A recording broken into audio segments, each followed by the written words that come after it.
The night everything shifted, I was dressed in a red gown that cost more than my in-laws' entire mortgage for the month. They had no idea, of course. To them, I was still the struggling artist who had ensnared their beloved son Thomas. I'm Rebecca Jang, and for the past 2 years, I had allowed my husband's family to believe I was an artist scraping by in their high society world. But the truth? I secretly ran Jang International, one of Asia's leading tech companies, a fact I kept hidden from everyone, until tonight. Did you get that from a second-hand store? Sneered my sister-in-law, Amanda, as I entered the Bradley Foundation's annual charity gala. She was wearing a designer dress from last season, the same one I had refused to buy because it seemed tacky. Something like that, I replied, adjusting my fake diamond necklace that was actually my grandmother's and worth more than Amanda's entire closet. Then came my mother-in-law, Eleanor Bradley, swooping in like a hawk. "Rebecca, darling," she said, dripping with false sweetness, "you really should have let us buy you a proper dress for tonight. We can't have people thinking the Bradley family doesn't take care of its own." "That's thoughtful, but I'm quite happy with this," I replied calmly. Over the years, I learned that my composed responses irritated them far more than any outburst could. The Bradleys were a family of old money, or at least, what they thought passed for old money. Their company, Bradley Investments, managed a small portfolio of about $50 million. They lived comfortably, but it was nothing compared to the billions that Jang International was worth. I didn't care much for wealth, but the irony of their constant jabs about my supposed poverty never failed to amuse me. I spotted Thomas across the room, speaking to potential investors. He caught my eye and winked. Thomas knew everything about my true background. He was the only one who did. We met at a business conference where I used a different name, and he quickly pieced together who I really was. Instead of being intimidated, he found it intriguing. We bonded over late-night talks about business strategies and our mutual love of terrible sci-fi movies. "I don't get why you let them treat you like this," he'd said early on. "I want to know who people truly are," I replied. "Money changes everything. I learned that the hard way in my first marriage." Ah, yes, my first marriage, something my in-laws never let me forget. Eleanor would gossip at parties, making it sound like some scandalous disease. The gala was in full swing when everything began to spiral. I was chatting with an elderly couple about their charity work when Amanda intentionally bumped into me, spilling red wine all over my dress. "Oh, I'm so clumsy," she giggled. "But don't worry, I'm sure it wasn't that expensive anyway." I calmly dabbed at the stain, secretly smiling. The dress had been treated to repel wine, and a spill would roll right off. Another little secret of mine. That's when Eleanor decided to make her grand announcement. She raised her glass, silencing the room. "I want to thank everyone for coming tonight," she began. "The Bradley Foundation is excited to announce the expansion of our efforts to help underprivileged women." She turned to look directly at me. "We have a shining example here. My daughter-in-law, Rebecca, came from humble beginnings, but we've taken her in, trying to teach her the finer points of society." The room fell silent. I saw Thomas start moving toward us, his face filled with anger. Though Eleanor continued, her voice sharp, "Some people just can't be refined. They'll always be after wealthy men trying to climb the social ladder." Amanda quickly chimed in, rehearsed as ever. "Mom's right. We tried to help you, Rebecca, but you'll never fit in here. You're embarrassing everyone. Maybe you should leave. I'm sure there's a little coffee shop somewhere that needs someone like you." I stood there, letting their cruel words wash over me. All the patience I'd shown was about to pay off. "You know what?" I said quietly. Eleanor's smug smile made it all the sweeter. "You're right, I don't belong here." I continued, my voice steady. "Unlike you, I don't feel the need to announce my charitable contributions to feel valuable. Unlike you, I don't belittle others to feel powerful. And unlike you, I don't have to worry about Bradley Investments' floundering portfolio." Eleanor's face drained of color. "What are you talking about?" I pulled out my phone, checking my messages. "Oh, just remembered, I should let you know that about 20 minutes ago, my company successfully acquired Morrison & Stanley, the investment firm." Amanda looked puzzled. "What does that have to do with anything?" "Everything," Thomas replied, finally reaching us with a grin. "Because Morrison & Stanley handles all of Bradley Investments' accounts, and my wife's company just bought them." Eleanor dropped her glass, it crashing to the floor. "Your company?" Amanda stammered. I smiled, running my fingers through my hair. "Jang International. Maybe you've heard of it. We're one of the largest players in the tech world, worth about $12 billion at last count.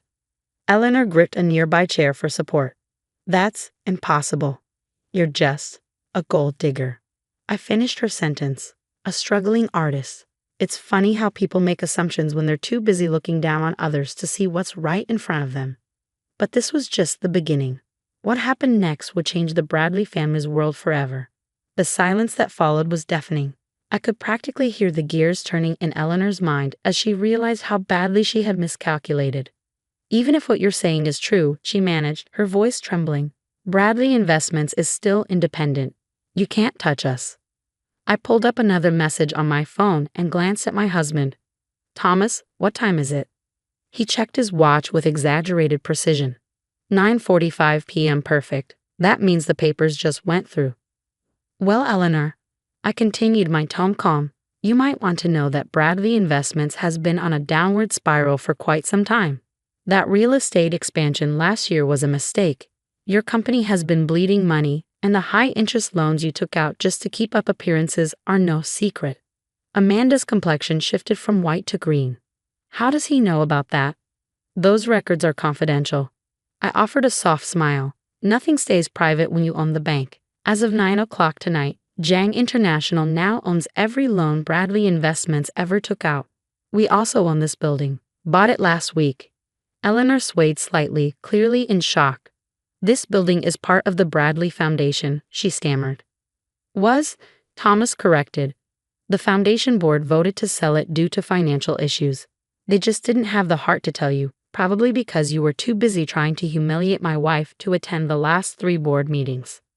A crowd had gathered, and their whispers filled the air as they watched the scene unfold. I could already see phones discreetly capturing everything. By tomorrow, this would be everywhere. You can't do this, Eleanor whispered, desperation creeping into her voice. I raised an eyebrow. Family, Eleanor? Let's talk about family. For 2 years, you've called me a gold digger every chance you got. You've sabotaged my charity work, spread lies about my past, and even tried to set Thomas up with other women. Tonight, you deliberately tried to embarrass me in front of everyone who matters in this city's philanthropic circle. Is that how family treats family? Amanda stepped forward, desperation written all over her face. We can work something out. Daddy can fix this. He always knows what to do. Your father already knows, Thomas interjected, his tone firm. He'd approved the sale. He's known about Rebecca's identity for months and tried warning you both, but you refused to listen. Eleanor's eyes filled with disbelief and anger. Richard would never go behind my back like that. Actually, Eleanor, I would. A new voice interrupted. Richard Bradley, Thomas's father, appeared from the crowd, looking resolute but weary. I've spent years watching you and Amanda use money to hurt people, thinking wealth made you superior. When Thomas told me the truth about Rebecca, I saw a chance to finally teach you both a lesson. Daddy, Amanda cried. How could you do this? It's easy, Richard said with conviction. Rebecca's company isn't just buying our assets. They'll restructure everything. The Bradley Foundation will continue its work, but with new leadership that understands what real philanthropy is. I stepped forward, speaking softly but firmly.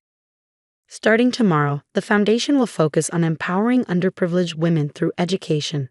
Real help, not just photo ops. Eleanor, Amanda, you now have a choice. A choice? Eleanor sneered. Yes. You can stay on as regular employees, learn how to actually help people, or leave with your personal assets, which, I might add, are far less than you think they are. Thomas and his father had already signed off on the plan. The crowd murmured in disbelief. Eleanor Bradley, the queen of society, being offered a regular job by her poor daughter-in-law. It was a scandalous turn of events. This is absurd, Amanda screamed. Mother, tell them they can't do this. But Eleanor's rage had turned to fear. She finally realized the full scope of the situation. Why, she whispered. Why go through all of this? You could have destroyed us immediately. I moved closer, keeping my voice low for only her to hear. Because money and power aren't weapons, Eleanor. They're responsibilities. I wanted you to understand how it feels to be judged, dismissed, and humiliated based on what others think you're worth. Now you get to learn what real worth really is. 2 weeks later, the headlines broke. Bradley Foundation announces major restructuring, new focus on women's education. Eleanor and Amanda decided to stay, though it wasn't easy. Eleanor now works in program development and recently admitted that she's starting to find real purpose in her life. Amanda heads the outreach program and even apologized to me for the first time last week. Thomas and I still attend charity galas, but they've changed. There's no more power play or social climbing. We focus on making a tangible impact, helping people who truly need it. I still wear that red dress, wine stain and all, as a reminder to myself and others that true worth isn't in what you wear or own. It's in how you treat people. Richard retired but continues to serve on our board, proudly watching his son and daughter-in-law create something that matters. At a small family dinner the other night, Eleanor asked me to help her understand impact investing. "I want to do better," she said quietly. "I want to be better." And that, more than any revenge, was the victory I had always hoped for. Sometimes Thomas asks me if I miss being the secret billionaire. I smile and show him the latest reports from our education programs. Hundreds of women getting opportunities they never dreamed of. Why miss it? I say. This is the much better story. Thanks for watching. See you again in the next video. Stay stunned.